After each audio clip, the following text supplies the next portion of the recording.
Hello, welcome to session 8, web servers and server deployment. In this session, what we're going to do is just have a little background look at how web server works. Basically the communications between clients and servers, or browsers and servers.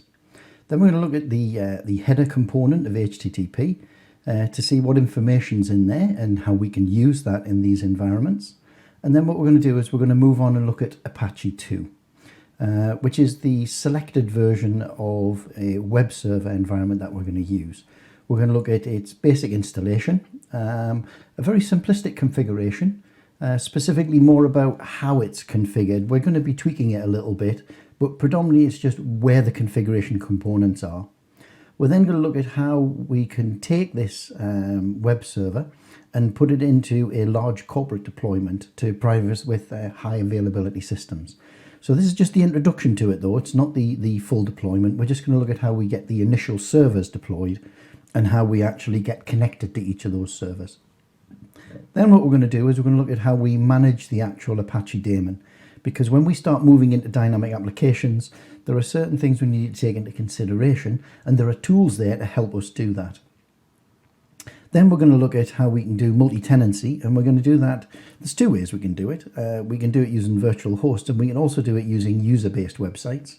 The user-based websites is the more simplistic way of doing it, and the more difficult way of doing it with the virtual host is something I'll leave to directed learning because it's not something we actually need within this module.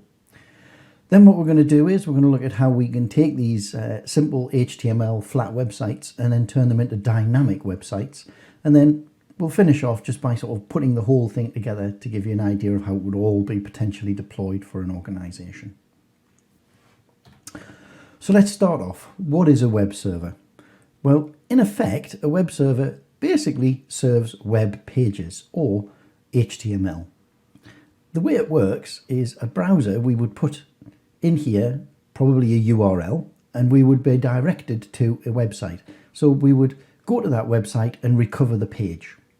However, when we recover the page, what we actually have within it are other components which may actually need loaded. So generally speaking, a single page is never a single HTTP request. There is a first request to get the initial page, and then there are subsequent requests to fill the content with graphics or scripts or whatever it may be. So the basic context is a server sits, a request is made, a response is sent back, and based upon what the requirements are of the page, we may go back to that server or other servers on the network. We're just not sure of that. It could be going anywhere. It just depends how somebody's developed the application or the pages and the way they're constructed. Now, when it comes to connecting to the websites, there are two ways we can actually do this. The browser can be given a URL, or it can be given an IP address. Both will actually take us to a website. However, based upon the way we actually connect, the header information will be different. And depending on what that header information is, servers can do different things. If we go in using a URL, basically what happens is the browser has to first of all do a DNS query to get the IP address of the server. So we're back to using what we've done in the module up to now, that conversion of a name to an IP address. Now, it is possible, because we've already seen it, for a query to return more than one address. Now, that will come into its own later on. But for the moment, what we can do is we can say a query gives us a response. So the client now has an IP address where it can go to a server. Now, with that bit of information, we can actually, at the TCP layer, connect to the server on whichever port it runs on, and we'll cover that again in a moment. When we actually do that connection, it's not just a straightforward connect, give me the web page. HTTP is an entire protocol, which means it has a description, and we work with that sort of description or definition for how the API works. And when it comes to HTTP, the first part of it is, in this case, using get, and we can say we want to get a page. So that initial slash is saying we want the home directory. The web server knows how to interpret that. However, what else the other components of information that we send from the client include the types of applications we can actually interact with, the images we can have, language, etc. But more importantly, from our point of view, is this part, the host. When we do a DNS query, we have an IP address, but we know how we got it. So when we communicate with the web server, we actually tell the web server how we actually got that address. In what we do is we say, this is the URL I used to get that. Now that can be used for the web server to then say, well, this is the website you want that runs on my server, because a server can run more than one website. This component in the header allows us to determine which website we're actually connecting to. The other way we can connect is using a straightforward IP address. So in the browser, instead of putting in a URL and having a DNS query, we simply put the IP address in. If we just put the IP address in, all we can really do is, within the header, is send that IP address to the server to say, this is the IP address I was given, this is how I've connected.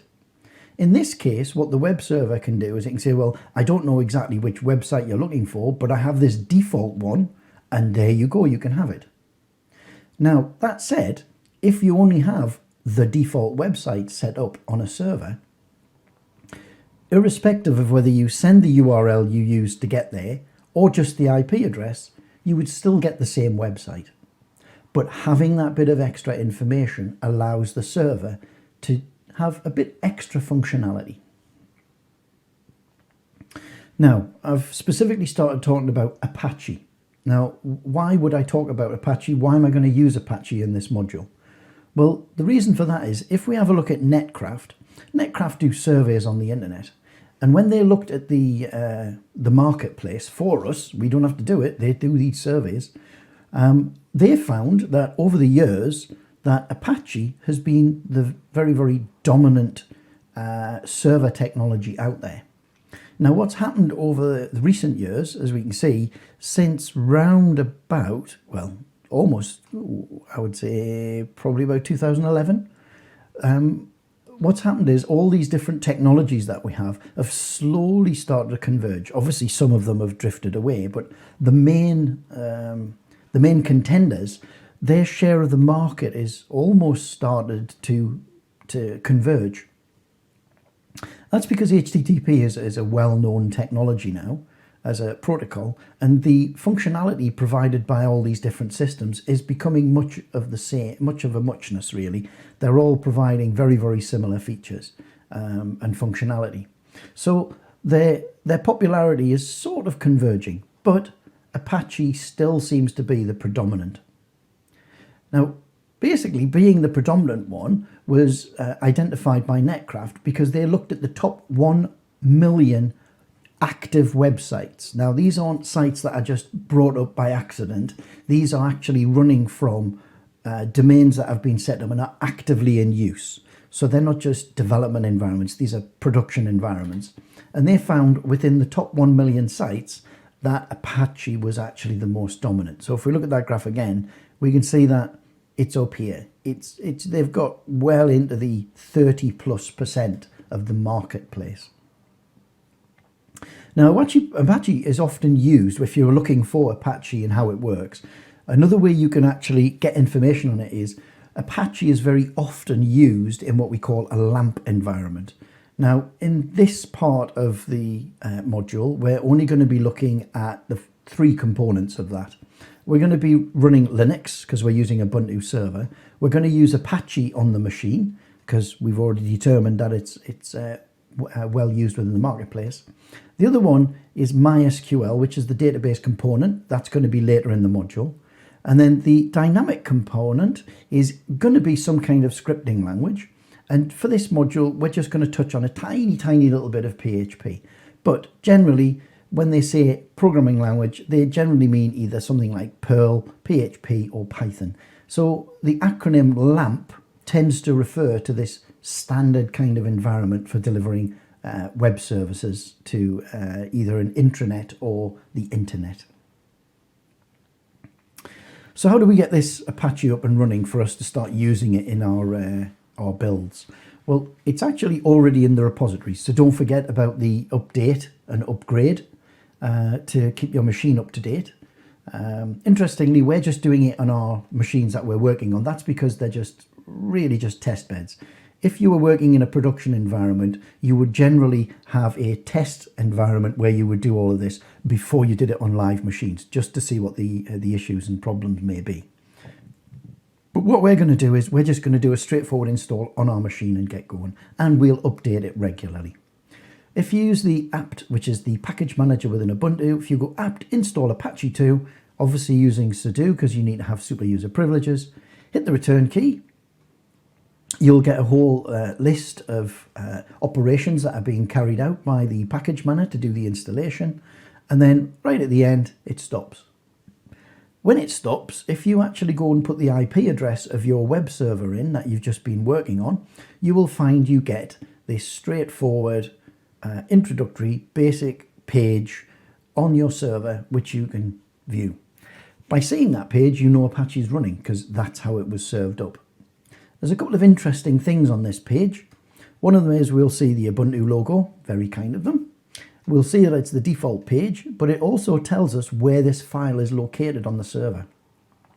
So in this case, it's located in var www html, and it's the index.html file. A default call to a website, just by the way that people work, it's just an accepted standard that the first page you will actually pull from a file system would be index.html. So if you don't specify anything, index.html would be the first file that you actually pull if none is specified. The other thing that we have in here tells us where the documentation files are and tells us where the configuration file location is, which is etc Apache 2. And there's a whole selection of directories and files in there that allow us to tailor the server to meet our needs. So in Apache 2, the majority of the files are located in etc Apache 2. When we start looking at other components, we may need to use other directories, but we're not really going to be going that far into it. We're not going to be looking at some of the authentication infrastructures within Apache, etc. We're just going to stick to just delivering some straightforward pages. So it'll be minimal the changes we make to these configuration files, but it's good to know why they're there and the kinds of things they will do for us. If we have a look in that folder of Apache 2, we'll see there's a selection of files and directories. And the files are configuration files or scripts. We'll come on to that in a moment. And the directories are used so that we can have modular components enabled and disabled within the system. One of the files that's in that directory is apache2.conf. Now, that is the file that the daemon, when it runs, opens, and that's the configuration file. Within there, that Apache2 config file links to all of the other files and directories. So that is the main entry point for the configuration. Any changes in there will be made globally, so potentially you could knock out some of the other folders. So be very careful what you do with that file. Thinking for this module, we probably don't even need to do anything in there. So what other directories do we have? We'll come on to files in a moment, but in that folder, there are 6 directories: sites available, config available, mods available, and then sites enabled, config enabled, mods enabled. And what that is for is the sites available folder is where we set up all of the configurations for multiple websites. And inside there is a default website, 00-default. That's basically our default website that if you put an IP address in, it will go to, or if you've got no other sites defined within the server, any URL that points to this server will actually load or will go to the configuration of that site. The conf folder allows us to do other types of configurations. So later on, when we've got things like additional applications added in, the conf folder would have the configuration files for them. Again, we probably won't be doing much with that. The next one we've got is mods available. And when we do an install, lots and lots of modules are added to the system for us, but aren't activated. And the reason for that is whenever we put any kind of service on an environment, we want to get the maximum throughput, the maximum usage from it. And we want to minimize the usage of any resources on the equipment we deployed on. So on our server, what we don't want to do, if we want to run a web service, we don't want to run additional components that we're never going to use, because they'll just take up memory and disk space, etc. So we just don't want that. So in mods available, there are a lot of modules pre-installed, but they're not activated, and we can switch them on and off. Now, the enabled folders are the actual on aspect of that. What we do is all the configuration files and site file descriptions and all the modules are in available. But when Apache boots or is loaded, it doesn't use the available folder to find them. It loads everything that it sees in the enabled folders. So all we have to do is create any kind of link, or create a link in those folders back into one of those other sites for it to be loaded. So we can have multiple things set up and pre-configured, but we can selectively switch them on and off using the enabled folder. Unfortunately, there are tools out there that allow us to do that. On the box that allow us to do it. One of the other files that is in there is a file called env-vars. Now, env-vars is a script file. And what happens in this script file is we are able to set the environment variables that the Apache daemon will use. Now, when we log in with a bash script, there is a file in there, .profile, that runs, and that gives us things like our prompt. It allows us to type commands in, and it will automatically run certain programs because of paths. Well, the Apache daemon doesn't have that luxury because it's not logged in the normal way that a user would log in. So the only way it can be told where all of the directories are and any files that it needs to know about is through this env-vars file. It's a script, very much look like a bash script, and what we can do in there is we can export certain file locations so it knows where they are. And one of them, quite importantly, is the username that the daemon will run as, because when the daemon is fired up, it will look in that file to say, what are my user rights, and it will change to that user ID and group ID. If you don't know what user IDs and group IDs are, have a little look. It's a very simplistic mechanism for doing file security and directory security on the system. The other things it will allow you to do is it allows you to specify, say, whether a PHP script is there and when it can run. Or, for instance, on the last one there, UMask, by default, if any files or directories are created, what should the permissions be on it?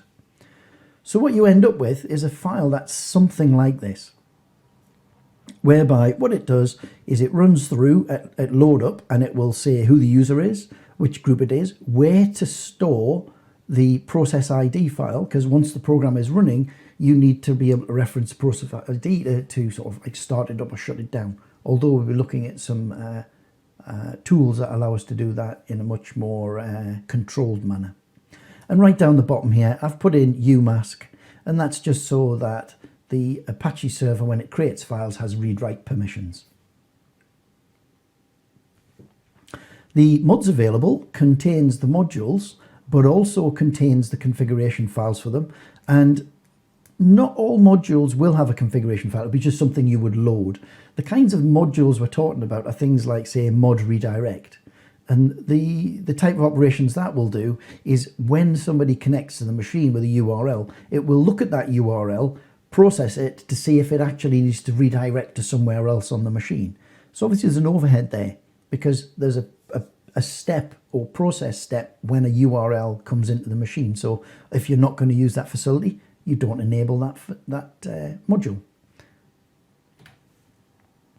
Now these folders, generally with things like mods, if we wanted to enable them and disable them, to enable it, all we would do is say A2, enable a module, or A2 dismod to disable a module. All the A2EN mod does is create that symbolic link I talked about. So in the folder, you have a module and you want the service to be able to use that, you would need to enable it. Now, some applications, when you install them, auto-enable. Others are just sat there. Now, we will need to enable one module because we're going to look at how we can do multiple user sites or user directory sites on a server, but we'll come to that later on. So in effect, all this simple program does, A2EN mod, is simply create the actual symbolic link files for us without us needing to know the syntax of the ln command to create linked files. The ports.conf file is a part of the configuration which actually tells the daemon which ports on the TCP stack to bind to. When a program uses TCP, what it does is it actually registers itself in the TCP stack to say anybody that connects and has this port number, direct all their traffic to me. And with Apache, there is a ports.conf file because it's a network service. And what we can do in there is we can specify the ports we want to have reserved for this application. Anything that hits the machine on these numbers, redirect it to me. Interestingly, the kinds of things we can do in there is we can extend the number of ports that are connected to, and that's a common practice for doing like beta sites or development sites, where you'll find some companies use port 8080 and port 81 for their beta developments. Very, very common practice. The file generally will look similar to this, but without the additions. I've just made a couple of additions here to show how it's done. Basically what this says is listen on port 80, and we all know pretty much it's a well understood sort of standard. People will use port 80. And the other one is if the SSL module is loaded. So we've even got pragmas here where we can say only load or do certain things based on how you're configured. And this is the way we can tailor the application. So in this case, if the SSL module is loaded, in other words, it'll support certificates, well, listen on port 443 as well.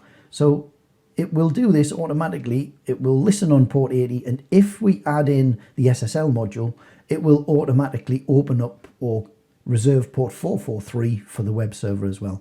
And then down the bottom here, I've just added a couple of other ports to say I might have some development sites. So there's the port numbers for them should any connections come in through the TCP stack for that. So you can see that we've got quite a lot of control over how it runs. Sites available is a little bit more interesting for us. I talked a bit there about using the user directories so everybody can have their own little website. Well, the other thing we can do is we can have something called multi-tenancy, and we do that using virtual hosts. Apache supports this idea of virtual hosted servers, so we can have multiple domain names having their own separate web space area on the box. And for things like internet service providers, that's a very common practice where they will have many, many different users. If you've got your own service provision or web service out on the internet, generally it's a shared service, and it's done by using these virtual hosts. There is one virtual host created automatically, and that is the default, which is the 000-default config file. And that's the one we're going to be predominantly using within this module. So we'll just be directing an IP address to the Apache server and using that default website. If you do want to go and start creating your own websites, you can use that default file as a template. And then what you can do is you can tailor it to say these other directories are where these files are located. And then you can simply enable and disable those sites because the symbolic links are managed for you, just like we can do with the modules. So in this case, we can do A2 enable site, A2 disable site. And you just use the file name that you used to create it. It's a pretty much standard way to do it would be to use the url.conf, similar to how we use db.domain name when we're working with bind for zones. A similar kind of tact is used in Apache for doing that for virtual websites. As I've said, the default virtual host that is shipped has a default directory of var www.html. So anything we put in that folder will be publicly available through the website.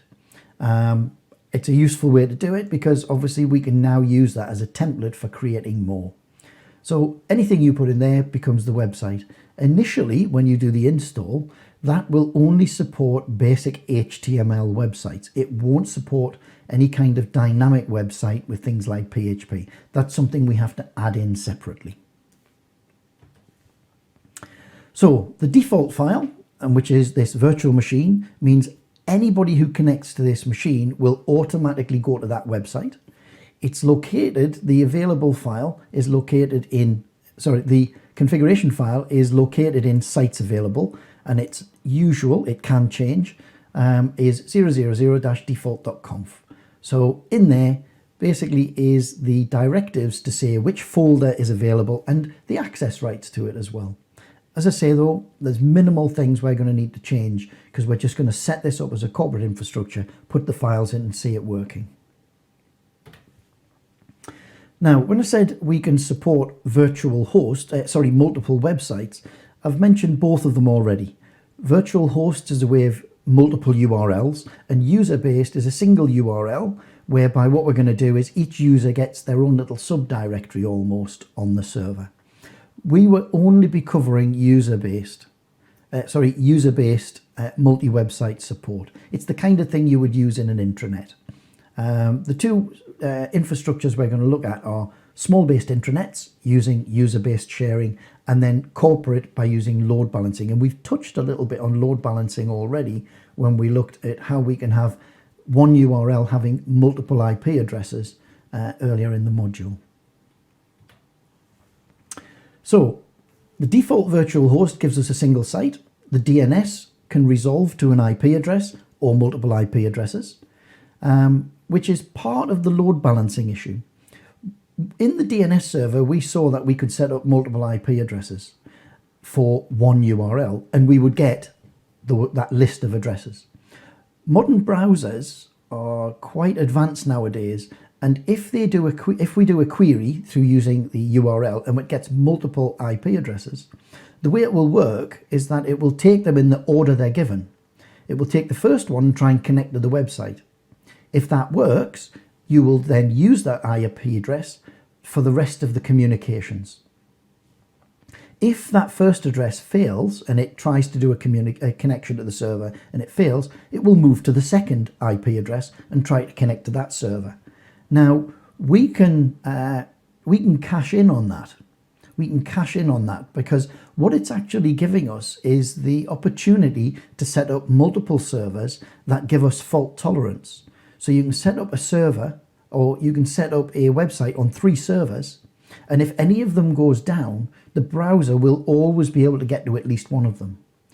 But the problem we might have is when we actually go to those 3 sites, if the first one is always available, every single client will go to it. So there needs to be some way that we can manage that process. So the browser is giving us some resilience because based on the addresses it's given, it will find a site that's working. But we don't want them always to use them in that sequence. So we need to provide that list of IP addresses in a different sequence. And the only way we can do that is through the DNS service. Basically, what we have to do is whenever a client connects, first one that connects, give them a sequence of IP addresses. And then when the next one connects, give them a different sequence. That would make sure that we spread our load across all of our servers. Now, the way we set up those multiple IP addresses is we simply set up the domain name with multiple addresses. So in this case, www points to 2, 3, and 4. And we'll look at the A record configuration in a second. A very common practice here is if you set up a web server farm, which is what this is, it's a web server farm, what we would generally do is you'd have one URL pointing to all of the IP addresses and another URL pointing to them individually. That means you can actually get to them in a load balanced fashion, but also as individual machines for management and maintenance, etc. So the way it would work is your DNS server is providing the addresses, and the clients are able to, using those lists of addresses, connect to at least one of those servers. And now what we need to do is look at how we can make the DNS server manage the process of pushing out these addresses in a specific order. Now, we already know DNS or Bind9 supports load balancing because we simply add the records, but there's 2 ways we can add the records into our database files. First of all, if we put the URL we want at the beginning, so www, and if this was in the student.co.uk zone, this would be www.student.co.uk. There's no dot on the end of the www. And if I then put 2 more entries below it, and I don't specify what we call a label, these 3 will all be mapped to www, because if there is a blank label, it takes the preceding label. So this would go, what's the preceding label? Nothing. What's the preceding label to that? www. I'm therefore www as well. So those would all three would be mapped. The other way you could do it is you could specifically map the IP addresses in that by saying this is www. Now, if you actually ordered your IP addresses sequentially in the server file and the IP addresses of the website were not in contiguous like they are here, you would have to use this approach because they would be dotted around in the database file. If they're all together, you can use this technique. So whichever way fits for your database is the way you can do that. Now that sets up the multiple records, which is fine. But what we now need to do is actually organize how we distribute those IP addresses to the clients. So there's two mechanisms we can use. One of them is called round robin and the other one is random. Now to do round robin, what we're actually doing is we say, okay, when I give out the list, what I do is I give out them in this order first of all, and then I automatically at the next request for the addresses, take the address that's at the bottom and put it to the top. So then what happens is this slowly gets rotated round and round and round. So the first person will be told to go to 2, 3 and 4. The next one will be told to go to 4, 2, 3, 3, 4, 2. And then the next one will be told to go to 4, 2, 3. And so it will go round and round and round. Now the other way we can do it is randomly. So when we've got these duplicate records, or www in this case, basically what we can do is we can say, here are the three addresses, and just randomize them and give them to a client. My preference is that we use round robin because there's predictability in it. Now that's about the best we can do with a DNS. There are other technologies we can use to do this kind of balancing, but we're not covering them in this module. That's something you could look at as a project in final year. It's to do with what we call proxy serving, to do load balancing. So from our point of view at the moment on our DNS, the two options we have are round robin on multiple IP addresses or randomly on multiple IP addresses. Now these groups of IP addresses are called resource record sets, and we control how they're distributed based upon the resource record set they are in. So in our options file, or namedconf options, inside there, what we can do is we can specify what the resource record set ordering is, and that is telling the bind server exactly how to distribute those records. So in the options, if we have resource record set order cyclic, that will do round robin and it cycles the IP addresses for us. If we say order random, it basically looks at the addresses it's got, randomizes them and sends them to a client. It is possible when we generate the random for something to be sent to the same web server or something never to be sent to a web server. So it's a little bit too unpredictable. So personally, I think cyclic is better because at least we know we're going to be distributing the load across the servers. Now, when we've done all of this and we've developed our applications, we need to start thinking about how we're going to manage the server now. Because just like other services, we can start them and stop them to make configurations, and Apache is no different. Those configuration files that we were looking at, they're what we use to control or change how the server works. So if we added an additional site, we'd need to restart it. If we added a module, we'd need to restart it. If we removed a module, we'd need to restart it. So we need to have a way of starting and stopping the service to reload the configurations. But there needs to be an air of caution here. When we start moving towards dynamic websites, which we're not doing in this session, but we will be in later sessions, what we don't want to do is just stop a web server, because it might be in the middle of updating some data somewhere, or creating an image, or generating a graph.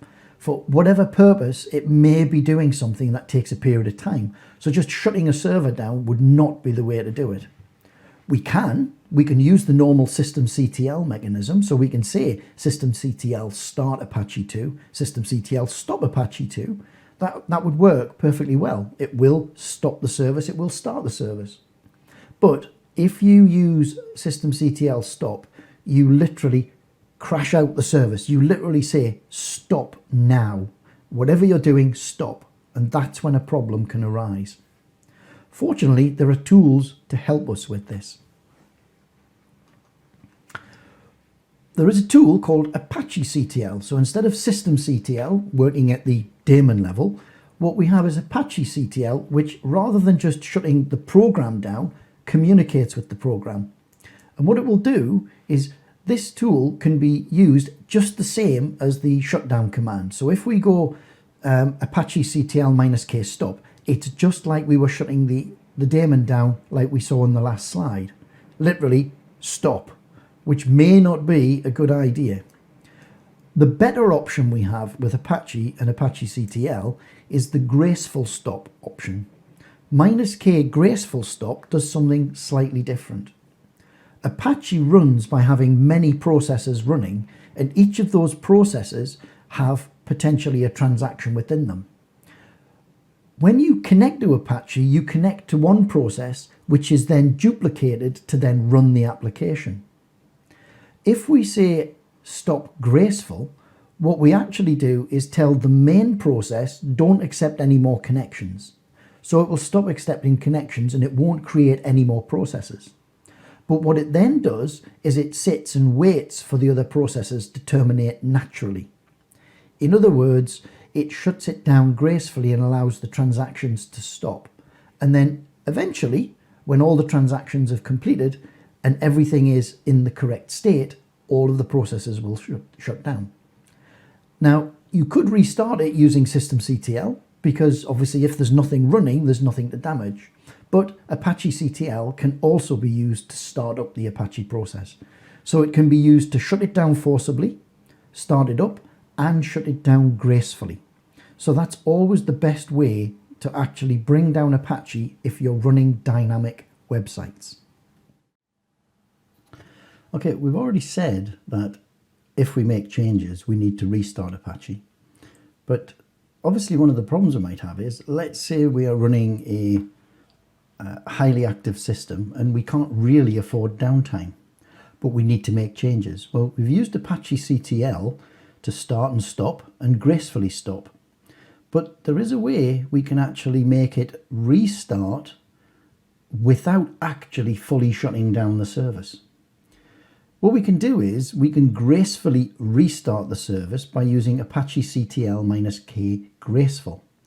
And what that does is as the process's transactions finish and close down, the main handler has restarted, it will restart itself, load all the configurations, and whenever anybody connects from that point on, they get a new process. But it allows all the old processes to gracefully degrade out as they're actually finished. So in effect, we're actually able to do a restart that is phased. As new processes join or new connections join, they get the new configuration, and when the old processes finish, they're simply closed and lost. In effect, we can actually restart the service where the user actually doesn't even see that the actual service has been restarted.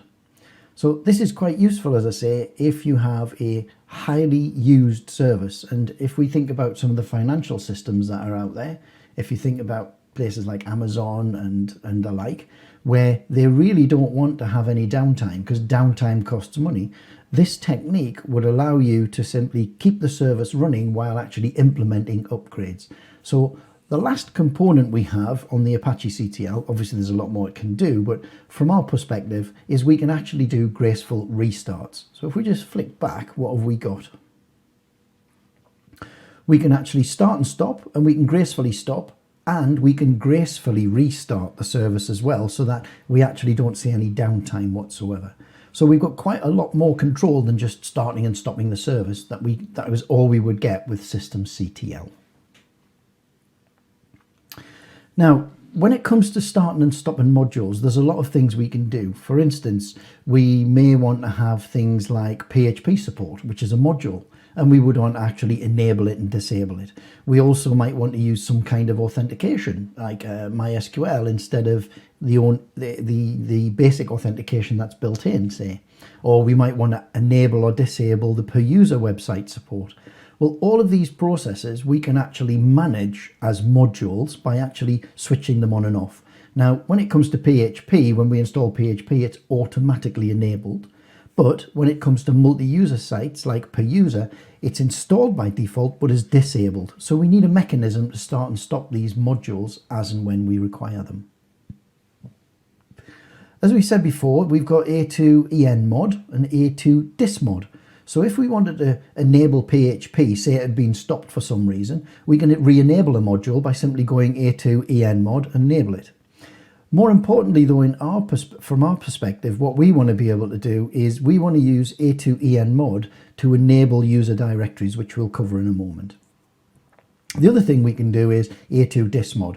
In effect, all these two programs really do is create and delete those symbolic links in the enabled, the whatever it is, like mod-enabled folder, just like the other the enabling of sites, etc. This works in exactly the same way. So what we have to remember though is enabling and disabling any of these components, including modules, will require Apache restart. And now we've seen there's two ways we can do that. When it comes to enabling per user, there's a few components to it. One is how you access it. And the other one is sort of like how you then build it within your environment. Well, the first thing we need to do is we need to enable the user directory facilities. And in effect, what this does is this gives us, based on the URL of the server, each user account will be given its own private website. So enabling user mod, we simply go A2enmod user, and that facility is available. To then use that facility, the user's home directory needs a very specific directory created in it, and that is public_HTML. So the user would need to create that in their home folder. Now, just creating that folder isn't enough because Apache, remember, when we look at the config files, runs in this particular user and group ID, and that is www-data for both of those. However, that account and group does not have access to the folder public_HTML in your home directory when you create it. So therefore we have to change the access rights. And the access rights we have to create on it are 755. So changing the chmod, changing the mode of the public HTML to 755 opens up that to the www-data user account. And now Apache, whenever it needs to open files in that directory, can, because it has access rights from that 7 for the world. So in effect what we've done, sorry, not 7, the 5 on the end. So in effect what we've done is we've said there is read access to those files. Very specifically, it's read. So what we've got now is a folder in our home directory where the www-data file, the www-data user, which is how Apache runs, has access to those files. So the configuration of Apache is whenever you actually put files in there, they will be made publicly available from a very specific URL. And that URL is actually tilde and the name of the user account. So if you're called student and this was mapped to the www.student.co.uk domain, the server is running as that. If you looked for www.student.co.uk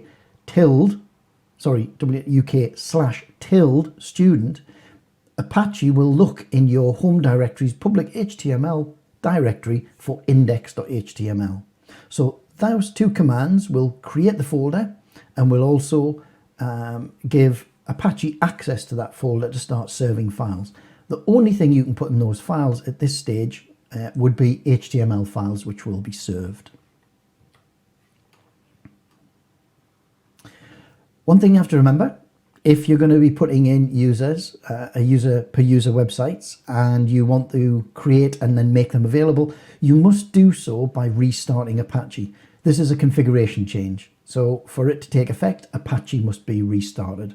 So using the Apache -k graceful, if anything's running on the main website, what it will do is it will continue to run. Obviously, as each process is finished with, it will be replaced by the new one with the new configuration, which has the user websites enabled.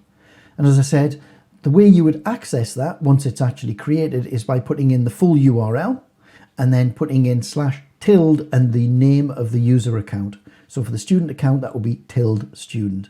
So now all you have to do to create a new website on that server would be to create the new account for each person who wants the website, and then they would go in, create the home directory, the HTML directory, this one here, the public HTML, change the rights to it, and they will then have their own website as well.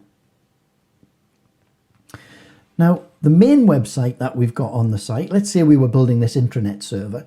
The main server, what we might want to do with this is have it so that each user can have their own website, which is static HTML. And then there will be a main intranet site where if you don't put any kind of tilde username, that it will go to the default website. But we want that to have full dynamics and be able to talk to databases and use scripting, specifically PHP in this case. If we wanted to do that, we would have to come along and we'd have to install PHP. And then we would have to install the libapache2 mod PHP. Now that allows us to run PHP from within the Apache web server. So rather than using the common gateway interface, it will actually use an internal module, which is much faster and certainly more, it's faster on the website, and it does that by creating object persistence, which we'll talk about, I'll talk about later in a little add-on I'm going to do for this lecture. The other thing we might want to do is we might want to put in support for PHP to access MySQL. So to configure up our PHP ready for a database coming along, we'd install PHP, we'd put it in as a module, and then add the MySQL support for database access to create a fully dynamic system. Now, as I said, this could be done on a little intranet, but if we had 3 servers, say, and each of them, we didn't have user directories and all we had was the main server, we've now got potential to create a load balanced architecture. Now, once the system's up and running, let's say you've installed all of this. Now, at the moment, as of the 3rd of June, if you install PHP, the version of PHP that is installed is 7.4. If for some reason you wanted to disable PHP or enable it, you would have to refer to it directly. So let's say it was installed and then disabled and you need to re-enable it, you would have to specifically say a2 mod PHP 7.4. When it comes to the installation of PHP for the enabling and disabling of the module, you would have to have a look at the mods available folder to see what the actual name of PHP is.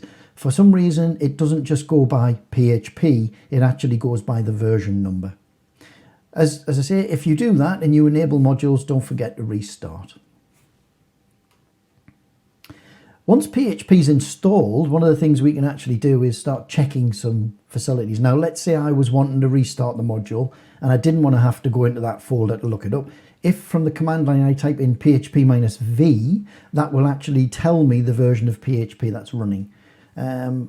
Once we've checked that, that's fine. The other way we can check it is by having a PHP info page where we can actually go to the website and have a look at it. You can test the installation of PHP and test that the module is active within Apache just by creating a simple page, very, very small page, simply what we refer to as a PHP information page. If you go to the root folder of the Apache server, the default server, so that's in var www.html.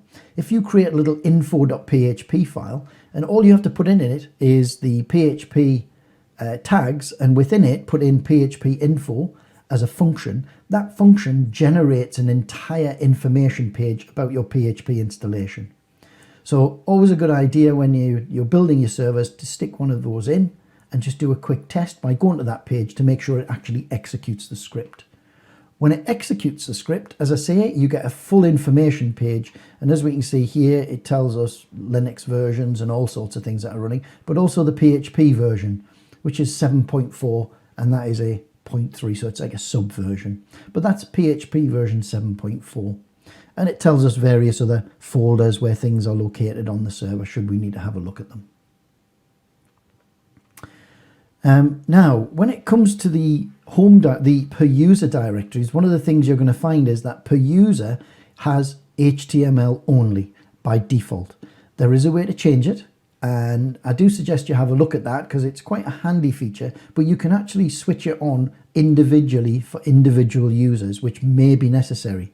But again, remember, when you make any changes, even to the config files of PHP, you will need to modify, or sorry, you will need to reload Apache, because if you notice, you're changing the configuration in a Apache 2 module. So this is the lib Apache 2 PHP module you're modifying, so you will need to make a change to that file and then restart it. I'm not going to go through how you do that. Again, that's something you should have a look at in your own time, but you can start enabling and disabling individual PHP or dynamic website capabilities even in user directories, but the default is that they're all disabled. So what have we looked at on this session? Well, we've hopefully got a slightly better idea of how a web server works, at least in terms of how a client connects to it and how a client can use DNS or can use an IP address, and that extra information can be used by the web server. We also know that the web server basically simply serves web page content. There's scripts and everything that go on in the background, and pages can consist of multiple HTTP requests. We also now know how to install Apache, very basically, and we know a little bit about how it's configured, where all the configuration files are, and some of the things we can do with enabling and disabling modules as we need them. We also know now that it works on the basis of something called virtual websites, of which we have a default one, but you can create more, so you can support multiple URLs, but we can also support user-based private websites as well, which is quite useful for intranets. And we understand now, because we're able to put PHP in, how we can suddenly start creating dynamic websites. Now, the next stage is we need to start looking at how we can start linking in databases and linking in shared file server resources, so we can start looking at how we can actually take this idea of the load balancing that we have at the moment, which is just almost, well, slightly dynamic sites sat there, but then let's start extending that and improving upon it so we can have a full-blown dynamic application spread across multiple servers. And we'll do that in the following weeks. But right now, what we need to do is the workshop and start building a web server and using DNS to access it, and looking at how we can start building in this load balanced architecture before we start extending the back end. So see you in the workshop.